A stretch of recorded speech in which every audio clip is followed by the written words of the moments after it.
வந்து தோல்வியிலிருந்து வெற்றி பாசிபிள், சாக்கு சொல்றது வெற்றிக்கு ஒருபோதும் பாசிபிள் இல்ல அப்படிங்கிறது. சக்சஸ் எல்லாருமே வந்துட்டு எல்லாருமே அவங்களோட தோல்விகளை சந்திச்சவங்க தான். இப்போ என்னையே எடுத்துக்கிட்டாலும் கூட, ஸோ நான் வந்து ஆரம்பத்தில் எனக்கு ஒரு ஆப்பர்ச்சுனிட்டி கிடைச்சது. அந்த ஆப்பர்ச்சுனிட்டி என்ன ஏது நான் வந்து அதை படித்தேன்.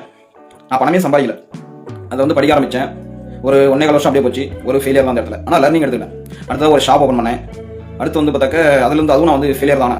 ஆனால் இந்த ஒவ்வொரு ஃபெயிலியருமே வந்து நான் எப்படி இருக்குன்னா ஒரு லர்னிங்காக எடுத்துக்கிட்டேன். நம்ம ஃபர்ஸ்ட் இண்டஸ்ட்ரியில் நம்ம ஏன் ஃபெயிலியர் ஆனோம், செகண்டாக ஒரு விஷயம் பண்ணோம், அதில் ஏன் ஃபெயிலியர் ஆனோம், இப்படி நம்ம பார்க்கும்போது நான் அதுக்கான பயிற்சி வந்து நான் எடுத்துக்கல. அதை எப்படி சேல்ஸ் பண்ணணும், அந்த பிசினஸ் எப்படி டெவலப் பண்ணணுன்ற இந்த ஒரு நாலேஜ் வந்து நான் எடுத்துக்கல. அதனால நான் ஃபெயிலியர் ஆனேன். ஸோ அந்த ஃபெயிலியர் எல்லாமே என்னன்னா அடுத்த ஒரு அடுத்த ஒரு இண்டஸ்ட்ரியில் வந்து சக்ஸஸ் ஆகிறதுக்கு எனக்கு பெருசாக உதவி பண்ணுச்சு. எப்போ இந்த ஃபர்ஸ்ட் ஒரு 2 இண்டஸ்ட்ரி ஃபெயிலியர் ஆனதுனால 3வது இண்டஸ்ட்ரி எனக்கு பெரிய லெவலில் வந்து கை கொடுத்துச்சு. இதில் என்னெல்லாம் மிஸ்டேக் பார்த்தோம், இதெல்லாம் பண்ண முடியாதுன்னு நினைச்சோம், அந்த விஷயங்கள் எல்லாம் அந்த இண்டஸ்ட்ரியில் பாசிபிளாக இருந்துச்சு. அதெல்லாம் பண்ண முடியும்னு நினைச்சு அதெல்லாம் நான் வந்து ட்ராவல் பண்ணிட்டு. ஸோ இதை நான் எப்படி பார்த்தா தோல்வியிலிருந்து எப்படி வெற்றி வந்து பாசிபிள்.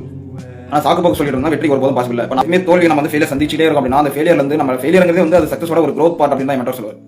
ஒரு ஃபெயிலியர் நடந்துகிட்டே இருக்குன்னா அது அடுத்த சக்ஸஸ் ஆகிறதுக்கான ஒரு க்ரோவிங்கோட வளர்ச்சி தான் அந்த ஃபெயிலியர்ங்கிறதே ஒரு லர்னிங் தான் அப்படின்ற மாதிரி சொல்லுவார். நம்மளோட அடுத்த கட்ட வளர்ச்சி தான் ஃபெயிலியர்னு வரும்.